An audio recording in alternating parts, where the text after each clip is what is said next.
All right. Hi and welcome everybody to this webinar. We're going to talk today about C6, sovereign DBaaS for an open source databases.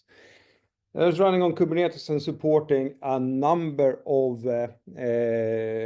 database clouds here, and so we will a number of clouds infrastructures as we will see. So I'm going to go through here today and give you first an introduction, then talk a little bit about the architecture of CCX, integration options, and then day-to-day operations, and then also what are next steps here.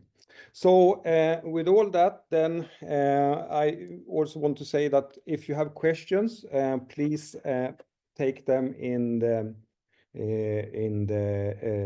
chat window, and I will address them after the presentation here. All right. Just to start off a little bit here with some couple of business problems. So you might be perhaps, if you're a CSP, there are, an increasing pressure from existing hyperscalers. As you know, AWS, Google, Azure are super popular, right? And if you are on a CSP, right, then one of these foundational services that you as a CSP need to be offered to your customers is a DBaaS, right? That's just, one thing that must be there, right, to be competitive. And also then in this landscape of CSPs, often, developing your own in-house database as a service, that's going to take a lot of time, right? And I can assure you that it is not free from complications. And yeah, it's easy to do some parts of it, as we will see, but then, the day-to-day operations are a bit tougher, right? Then you might have other things here as well. And I think in both cases, in this case here, where, you're not necessarily a CSP, but you might be from some other organization where data sovereignty and for various reasons, compliance and regulations are important, then you perhaps are not able to use, one of these existing hyperscalers or and services from them, right? And in this case, you can then use CCX for your own DBaaS then internally, right? And we will see here also that C6 automates a lot of the procedures that are the time-consuming ones, right? So with that, we'll go over then to talk a bit about C6 as the solution for this, right? So we are, C6 is a database as a service, and the control plane, we're running it inside Kubernetes. So it's a 100% Kubernetes native solution. The data plane is running then on virtual machines, right? And then it has support for quite a few databases. We support MySQL, MariaDB, Postgres, and Cache22, which was, Redis, and then SQL Server support as well. For Postgres, we're also then supporting various plugins, for example, Vector, right? The data plane supports, we support a number of the infrastructures on the data plane side. And well, in this webinar, we'll be talking mostly about OpenStack, CloudStack, and KubeVirt. But we also have support for AWS and Google Cloud, right? And all of these ones can run in tandem at the same time inside a C6 installation, right? So you don't need to pick and choose just one. You can actually have all of them, right? Also here, if your cloud setup or if your infrastructure supports multiple availability zones, well, then you can benefit from that as well here. And then, of course, also multi-region support, right? With that said, I want to show you the picture of the C6 control plane here. And to the left here, as I said, you see the control plane here, and on the right side, we have the data plane, right? So the control plane, this is what you install on a Kubernetes cluster. And the CCX control plane consists of a number of backend services. I'll talk more about them. And we have some metadata repositories and then also some auxiliary services, right? To the control plane then, for the end user then, we are also having, a front end, a web front end. We also have an API so that your end users can consume this service from, programmatically as well, right? And then also a Terraform provider, right? So that it is possible to create resources on your data plane using Terraform. Right? And then also, different an admin panel as well, right? So that you can see what happens and you have a kind of detailed control over and graphs showing, the status of the systems and of the pods that are deployed in the control plane, right? So so what you need to do here is that you need to put aside, you need to provide the actual Kubernetes cluster. So you need to have that part running, and then you can install the CCX control plane on that Kubernetes cluster. You would then configure up the services here, right, to point to the infrastructure that you have, the data plane. So in the data plane, that is where the end users, your customers or your organization will deploy its data stores. And the data store, it's one or more database nodes that are running, right? And if you have, for example, MySQL, the data store can be, a MySQL replication. It could also be a multi-primary solution, for example, right? So for these different types of databases, we're supporting different topologies also inside the data store here. Okay, and then you can, as I said earlier here, deploy on a number of different infrastructures, right? So OpenStack and then CloudStack. And then also what we have just quite recently released here is KubeVirt, which is actually in a beta version right now. But then KubeVirt is like a VM interface on Kubernetes, right? So KubeVirt lets you create like VMs that you could SSH into, but they are running on or inside Kubernetes, right? But they will, behave and look like a normal VM that you would create on, for example, AWS or OpenStack or whatever. So if you have an OpenStack installation already, or CloudStack, for example, or that you have an AWS account that you would like to configure up, well, then you deploy CCX and then you configure the backend services then as a point to these cloud infrastructures. And then your customer or your end user is the one that is, wants to have, the database, to consume the database. He will go into, for example, the web interface and then do what is called a deployment there, right? And when he wants to deploy a data store, well, a request is sent to the backend services here. And we have backend services that are taking care of, well, the deployment. And during the deployment phase, the infrastructure will be created here inside the data plane. And then we are sending it to a controller that will eventually set up the database communication and set up the databases so that they are working and communicating with each other.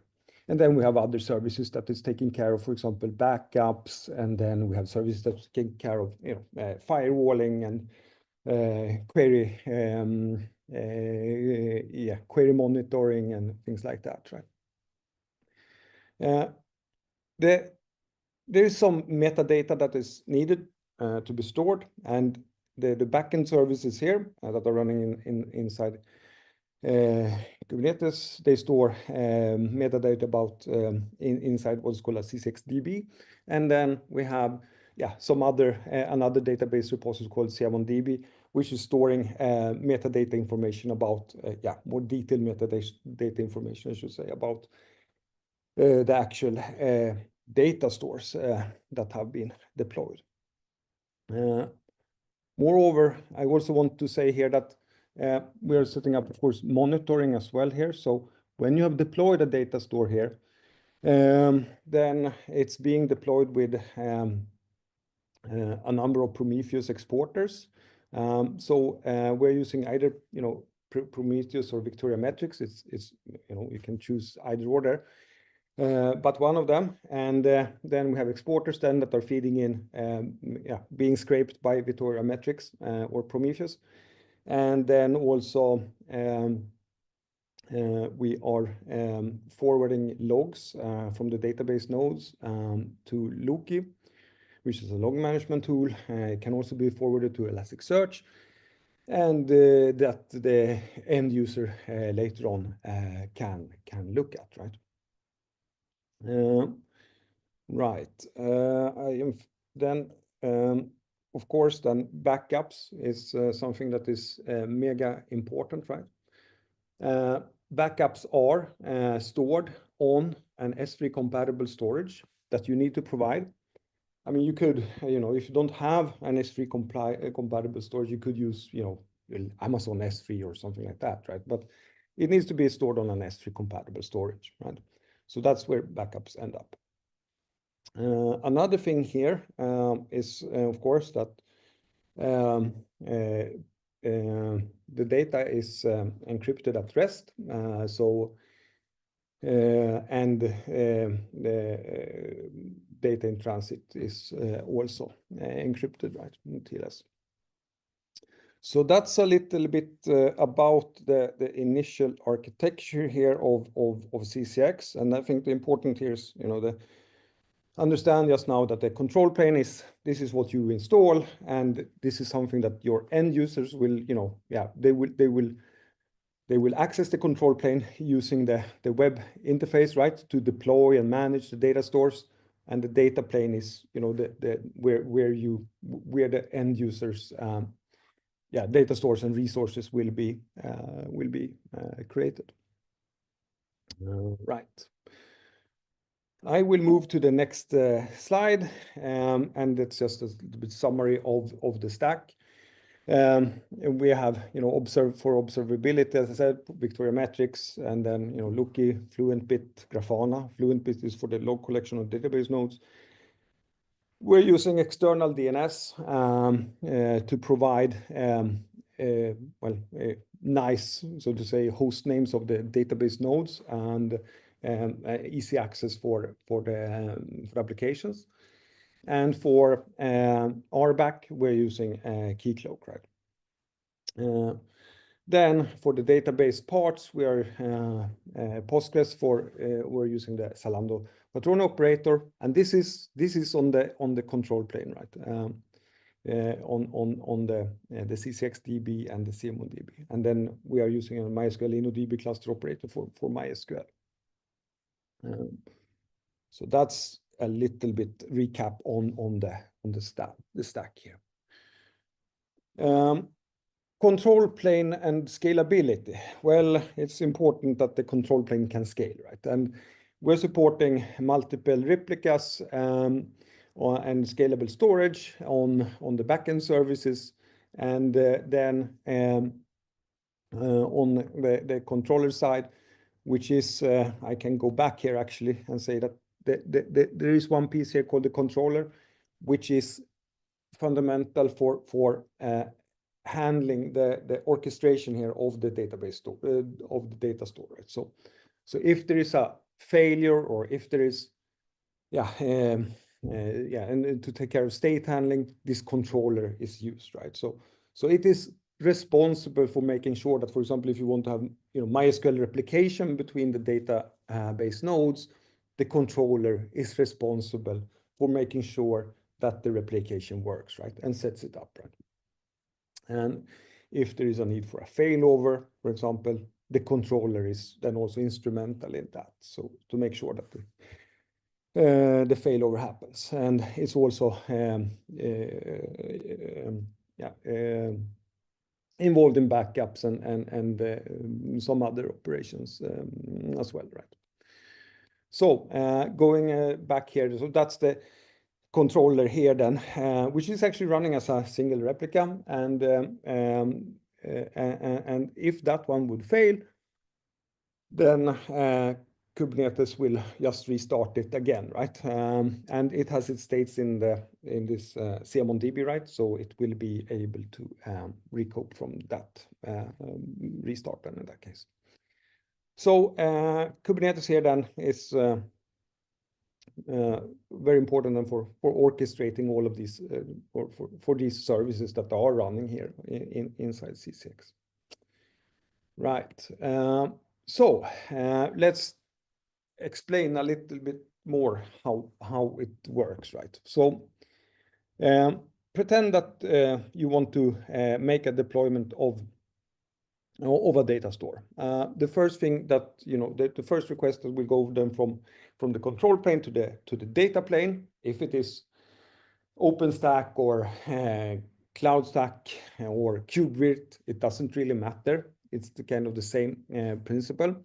The number one thing is to create the infrastructure, and we're allocating then up the resources that the end user has specified. And you are actually, you know, as operators of the CCX, you are able to configure what kind of, you know, sizes of databases and so on, and database versions even that you want to offer to your end user, right? But pretend here now that we are creating two servers, you know, one with 256 GB and then, yeah, two with the same specs actually. The volumes then will be allocated as well, and networking will be created as well. The volumes are then, as I said, encrypted at rest, and we're using LUKS for that part then. So when the infrastructure has been created in the data plane, the next thing is that from the control plane, we'll call what is called a create cluster job on using this controller that is part of the control plane that will then set up the replication links between the infrastructure that we created, right? So when we're creating the infrastructure, we're also running Cloud Init, and we're relying on Cloud Init then to make sure that the host in question is set up adequately with, you know, SSH keys and also that the software is actually, you know, installed and so on, right? The database software and all other software that is needed, make sure that this is present on the host. So then it's for the controller then to make sure that the replication links are set up. The next step it will do is also make sure that, you know, backup schedules are created on the nodes here so that we are can have backups, and also set up observability, right? So that we get monitoring and can forward information to the UI and show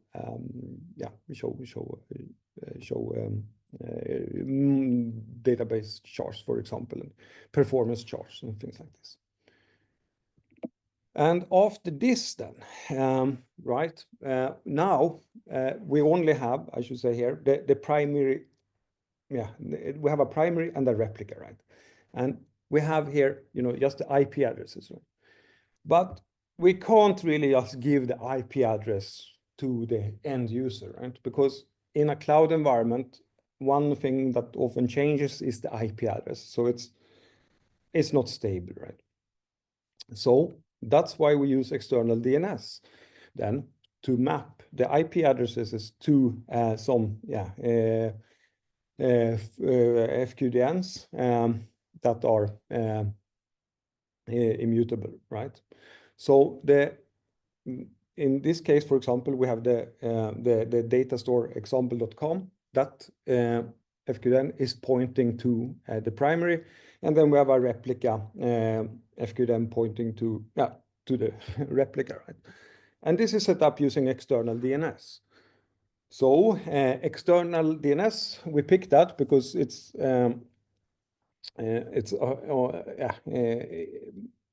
offers kind of an interface to a number of DNS providers, right? Because CSX is something that you can install yourself, but we don't know exactly what DNS you have, right? And we can't implement support for all the different DNS options there are, right?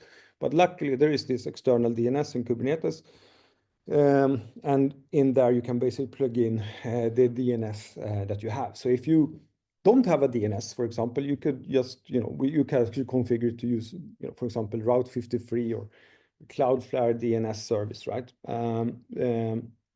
So that you can benefit from this nice FQDNs, right? Because as an application programmer, then they will the application would connect on datastore.example.com, then it will always hit the primary, right? And if the primary fails and some other node is selected as the primary, then the datastore example.com will still point to the primary, regardless if the IP addresses here would change, right? So that's external DNS, and of course then between the end user application and the data plane, well, we're encrypting it using TLS, right? Another thing that is mega important in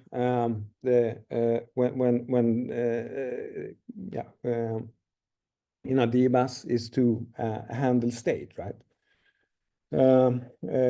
Must always know what is the correct state of the database node, of course, and so that we can determine the state of the entire data store, right? Because it's very easy to deploy something, right? And it's very, everyone can pretty much run, add into Cloud Init or write some setup script to set up, database nodes, set up replication, so it's working between the nodes, right? But then you need to maintain the state of it, right? And for that, we're using this controller from the control plane, which is continuously monitoring the database nodes inside the data store, and then feeding the state into a control loop, right? So the control loop will then react on this state, right? So if the data node is started, well, everything is good, right? If the data store is failed, then obviously something needs to be done, right? And I will come back to that in a little while here. Just to take a little step in another direction here now. If you want to try this out, well, it's pretty easy to get up to the point that we have got right now, right? Up to this point, we have been, we have set up the control plane. We have configured our cloud credentials, right? And to point to the appropriate cloud, and then we have also configured different offerings here in terms of flavors and the volumes, what we want to show to the end user, right? And the thing here is that this is pretty straightforward, and at this point now, when we have done one, two, three, well, you have been able to create a data store, and it's up and running. You can then choose different options here to integrate it. We have you can do an API integration, and the API integration is that you would just have a Swagger API, and you can call create a data store. You can perform different API operations using the API on the data store on C6. And then another option is to white label the front end that CCX comes with, and you can customize it as you would like then, pretty much, right, with logos and color schemes and CSS, right? And then you can also just consume the web UI as it is. And I think it's actually time. I will show you briefly, really quick here, what the web interface is looking like. So I will stop sharing here, and I will share another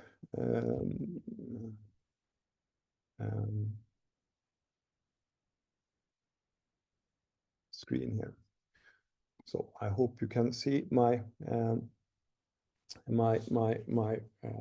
screen here. So here I have logged into CCX. This is the main dashboard that I will see. We have a number of, or I have 2 data stores that are running here, one Postgres, 2 nodes, and one MariaDB 11.4 with 2 nodes, right? I can then, if I would like to create a new data store, I can click on the Create Data Store button, and I can choose one of these databases that I want to provide, configure, right?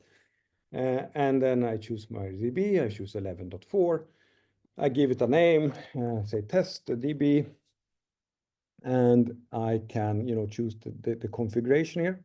I want to have a primary replica, just normal vanilla asynchronous replication. Or I could choose, a multi-primary replication using a Galera technology.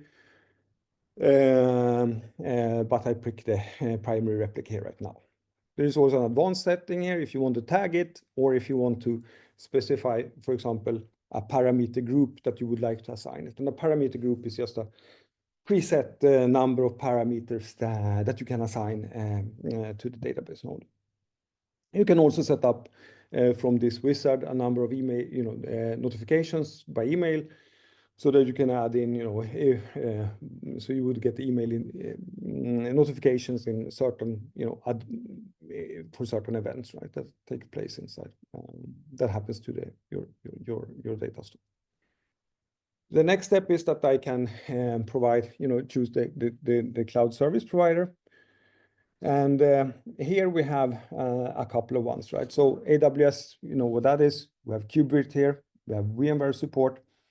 And then Elastic is an OpenStack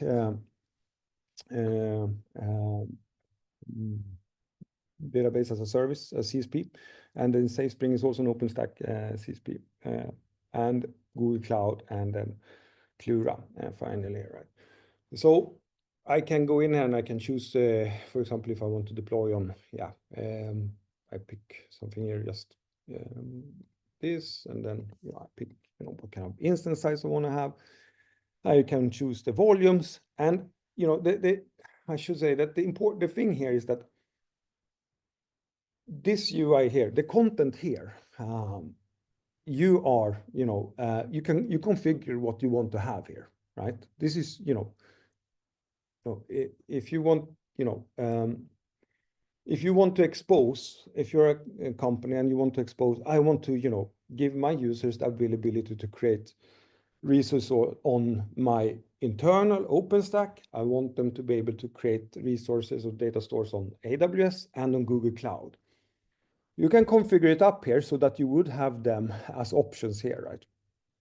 And then if you have regions and multi-zones, and availability zones, you configure that as well. So you decide here what you want to show here. And you also configure what kind of instance sizes you want to have. This is what you do here. So you put together all this information. You also put together what kind of volume types you have. And size, you can set an upper and lower bound depending on what suits you, right? So we'll just go with something small here. And then for this case, we're supporting private networking and public networking. And then, in this case, we have also, AWS offers multi availability zones, right? So we can do put one instance in one region and another instance in another region, right? And then click finish and zone. And now then I click finish here, and then the deployment starts here. I can go in here into another data store here, and then you will see dashboards about monitoring. You can see events and logs about important things that have happened inside the database. And then there are different things here. So if you want to configure up a firewall, you have that's your end user. Then that this is your as an end user, you decide who wants to have access to your data store, right? And last but not least here, I'm not going to go into more detail here right now, but the DSN here, you have a DSN here, so you can pretty much copy paste this into your application, and then this is the DSN to the primary node, and then if you want to do on the replicas, then you can do that. And if you would have more replicas here, there would be DNS round robin here, so that the first time you would execute the query on this replica, and second time on another replica, and so on, right? But the primary is, of course, if you have a read-write transactions, right, that you need to execute, then you do it on the primary. Yeah, I can say also just quickly actually about users. We have you can have, create more admin users here. You can create databases. And then I said trusted sources from where you want to allow people to access your database. And one thing here, another thing here that it's we have is the ability to do parameter groups. So you can either you can create a new group, and you can give it some description, and then for some particular database type and vendor version, and then you can fine tune a configuration so that you can then apply that to every other data store that you are later on creating, right? So that's very useful to keep configurations in sync and consistent, right? Yeah, well, obviously, one thing that is quite fun actually to look at is scaling, right? So you can scale 2 nodes right now. You slide up, okay, we get another box. What do you want to have here? Yeah,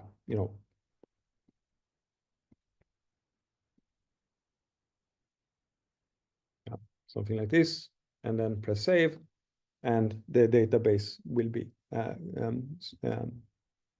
scaled up to that. So then a job is sent now to the control plane, which will then execute this request and run it as a job on the control plane, create the resources, and make sure that this database node now is joining the data store. And it will join them as a replica because that's the configuration. But here then, let's go back here to the presentation here. So that was the web UI and a little bit of the features inside CCX. And you can do then multiple integrations. Either you white label the UI you saw, you use it as you saw it, it's up to you, or you write your own UI, right? Those are pretty much the options, right? So here is an example on how it can look like when you embed the UI inside, an existing, OpenStack Horizon portal. And here is an example of how it looks with the white labeling, where it's the same UI you saw before, but with a different color scheme, right? And CSS and logos. So now at this stage, as you saw, well, our database is up and running. We can create inference databases Now, the hard part, right, is the lifecycle management, because anyone can create the infra and anyone can set up databases. That's, really easy part. But, the day two then, scaling. As you saw, you need to be able to scale up and down, and you need to be able to scale volumes. And here we actually didn't show that in the front end, but we have support for volume auto scaling. So that if you as the, your end user, the one that has, owns the data store, can set up, can say that I want to, yeah, if the disk is reaching 80%, then I want to auto scale the disk, right? And this is just a safety mechanism, so you won't run out of disk space. Running out of disk space in a database is not fun, right? So volume auto scaling is a great thing. But then also, you need to take care of backups and restore, then failover and automatic failure handling, database configuration management, and upgrades, right? While it's operating at scale, and there must be no human interaction here at all, right? This must be really, automatic, right? So what happens if, for example, we have a failure? So that the primary node here goes down for whatever reason. We don't know why. Do we care? No, it's just down, right? The thing here is then that, of course, the application can connect then to the primary node. What we need to do then is that we will do an DNS failover, and point the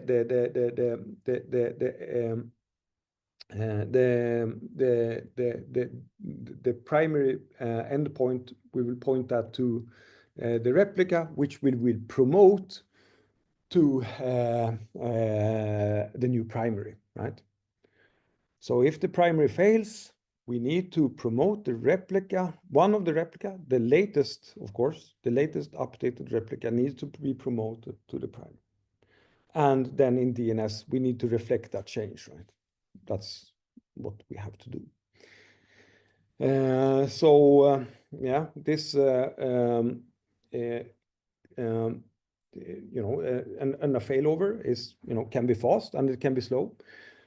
So depending on database configuration here, if you have, a multi-primary, failover is usually faster than if you have a primary replica setup. In a primary replica setup, you might have that some replicas are,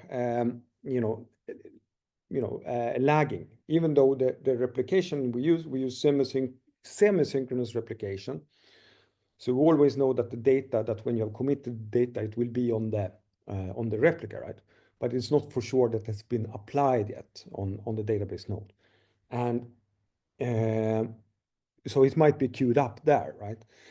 So when we do the failover, we must first wait for the replicas to apply all of its, transaction queue basically, and then it will be promoted, and then the DNS will be updated. So we don't risk any data loss, right? That's something we want to avoid. And if the data primary fails, I mean, it can be failed for any reason, or any node here can actually fail for any reason. And we don't want to go in and SSH to a node and, issue commands and try to fix things, right? No, in order to make it possible to handle this at scale and easy and, and automatic, we're relying on immutable infrastructure. What that means is that, as I said, we will not go in and SSH to a node, or no operator will go in and trying to fix up. No DevOps guy will go in and SSH and try and fix up things, right? That's, we can't do that. And our software will not try to resume any replication links and fix up things like that.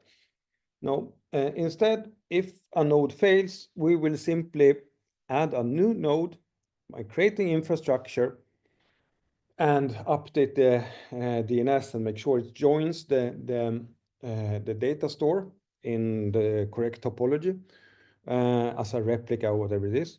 And then we remove the faulty node and remove the infra and just delete it from the platform. And of course, we need to balance here, so we have a constant size of the data store. If the user wants to have X number of nodes, well, the system, CSX, will always drive the system to have X working nodes, right? So if you had 2 nodes, one fails, CSX will then add a node and remove the faulty one, right?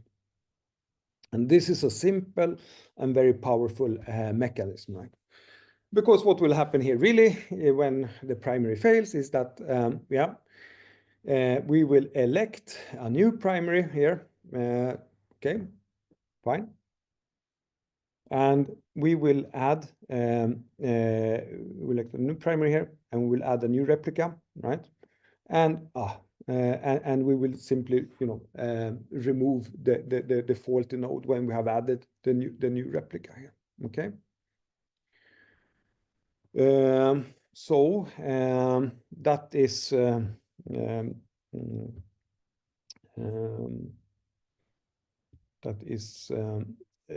very powerful mechanism.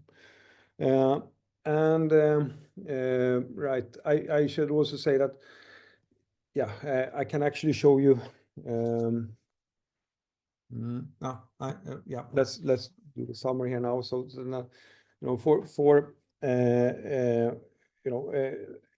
what's important in this environment is then, of course, that you have enough logging so you can do troubleshooting. So both as you as an operator of CSX, you need to be able to have logs, right? And so short database logs are also forwarded so you can see them. There are logs from the different services and so on. So that's essential for troubleshooting, and then we have it in Loki or Elasticsearch.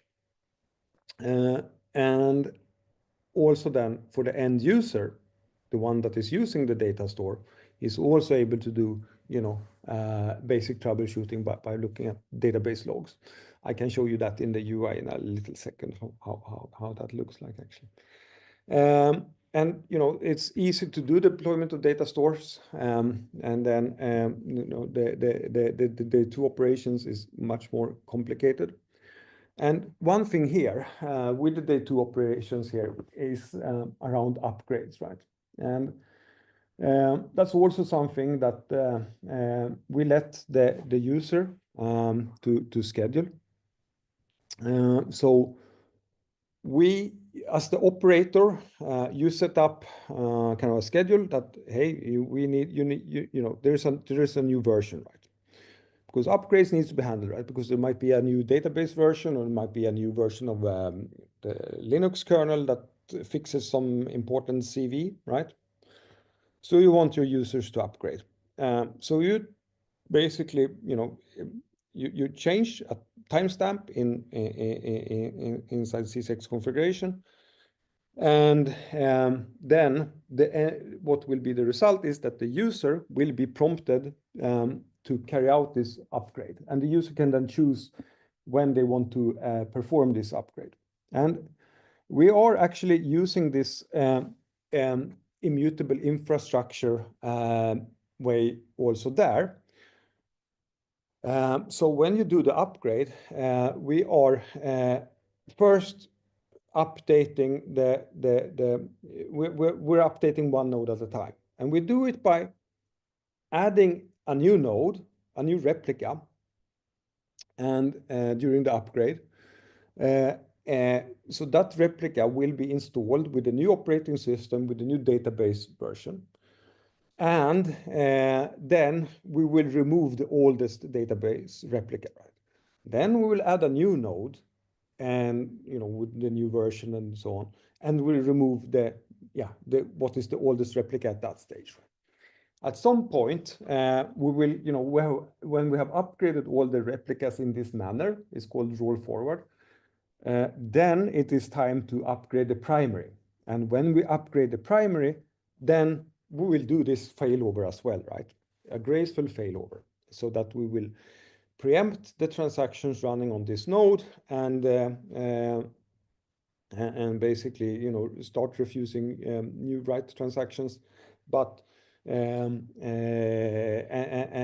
then promote one of the replicas to be the new primary, right? And one of the replicas is then of the new version. So that's how we do that. Roll forward, and it is this customer that is the end user that is responsible for when he wants to do it. Now, you can also set a deadline when this must be done. So if the user does not set anything, then you know it will be enforced, right?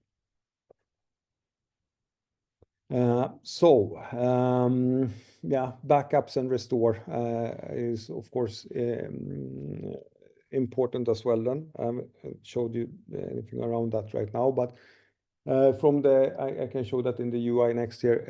In the restore, you can restore a backup into a new database data store as well, right? So you can create a new data store from a backup, basically. And then want to keep it simple because the simpler procedures you have, like the immutable infrastructure, and to use that in every way, you know, whenever it's a failure or if it's about upgrades, whatever it might be, then, you know, if you want to scale up the instance actually from two CPU to 4 CPUs, well, it's the same thing. We're always using this immutable infrastructure because that's, you know, something that is working. And it's working in the same way across all the different cloud infrastructures that we support, right? So regardless if it's KubeVirt, OpenStack, CloudStack, whatever, it works the same way, right? So if you want to try it, well, you can install CCX on your laptop, and it's pretty straightforward to do that. And if you have any questions, you can let me know, right? But I can show you here. We have documentation about CCX. We have an admin guide and a user guide, which explains also the architecture and you know how to do the installation and so on in more detail. But if you quickly want to get going and try something out, we have here instructions on how to get started with actually using Docker desktop and enabling Kubernetes inside Docker desktop.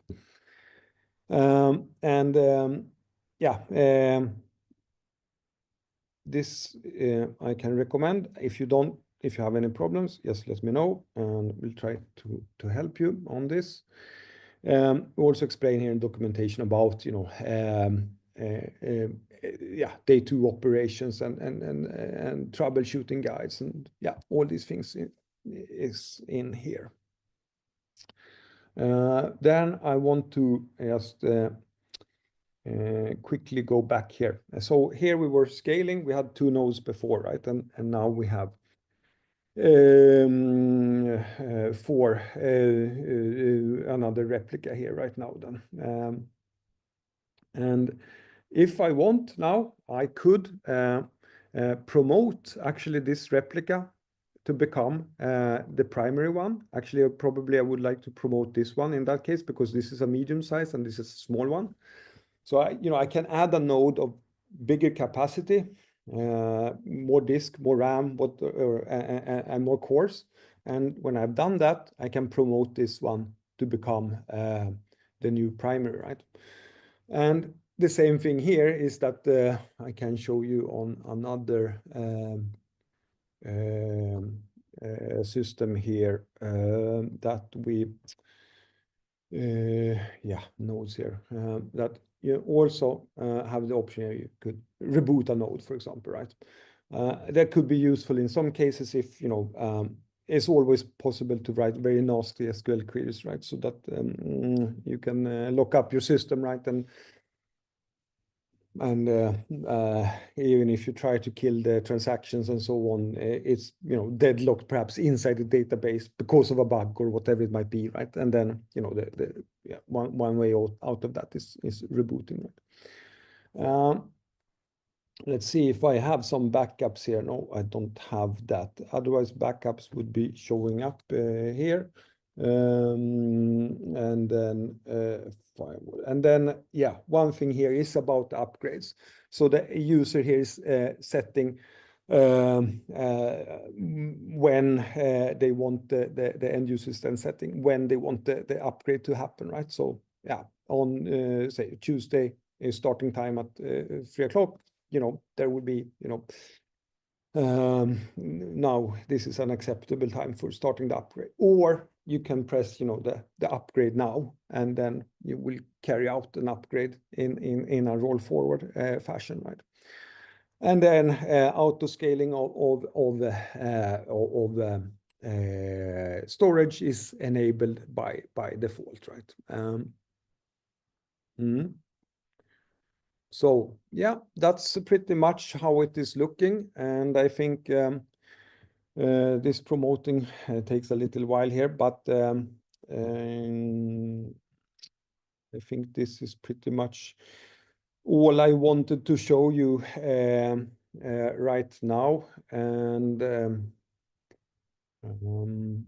yeah, if you have any questions, yeah, just as I say, email me, right? And if you want to learn more, yeah, we have product documentation there, Helm charts on Artifact Hub. Yeah, but it's all in the documentation as well, right? And yeah, great to connect with you guys. So thank you very much. And by that, I think it's time to take some questions. I am not sure how we do that in the best way.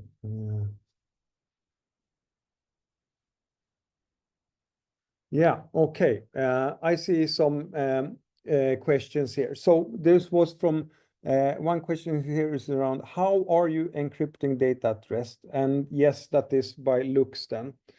I don't know if that's yeah, and if that answer is enough, but we're using Lux to encrypt the data. And we are generating the key inside CCX and then, yeah, encrypting using that. And here I have some question. How does external DNS update the IP address when a failover happens? Well, yes, we are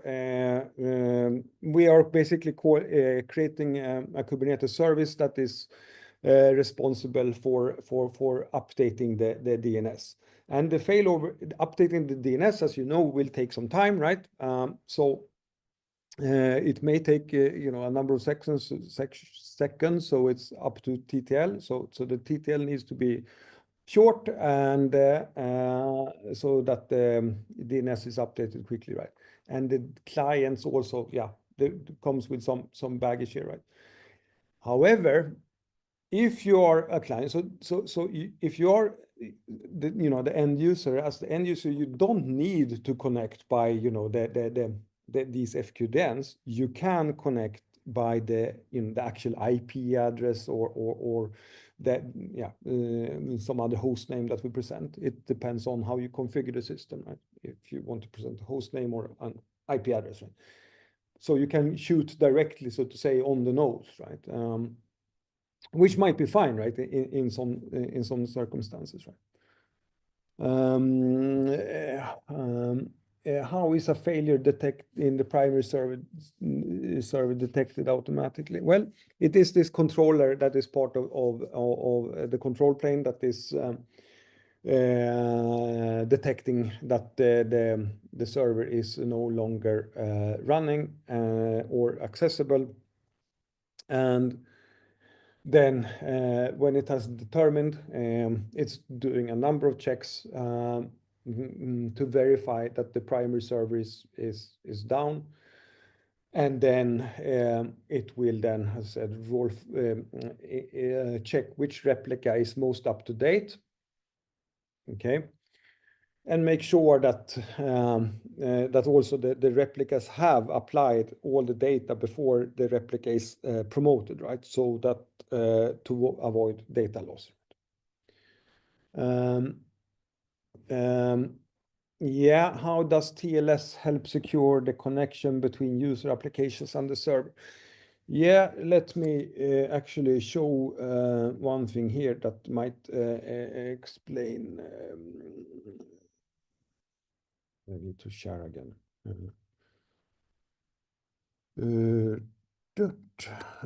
Yeah, so here, I mean, what you can do here, right now we have actually, as you know, I don't know if you saw it, but we have promoted the replica here now, so it's done with that, and we have then also, yeah, also written about that in the event log here now, so that it was initiated by the user and yeah, an audit log of the events that have happened there.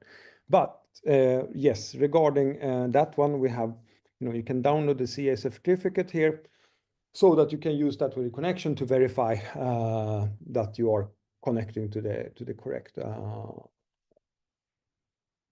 host and the verified identity, right? And then, yeah, TLS is used there.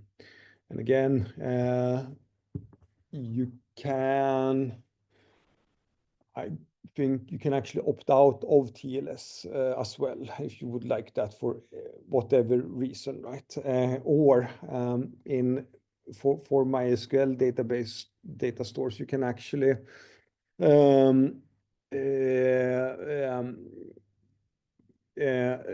actually require secure transport here. So you can go in here and edit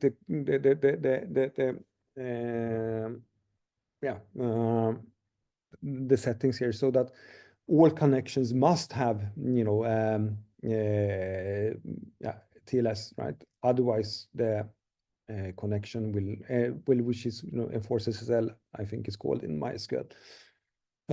So and if the client is then not doing it, then the client will, if the client is not then connecting using SSL or TLS, then yeah, and the connection will be refused, right?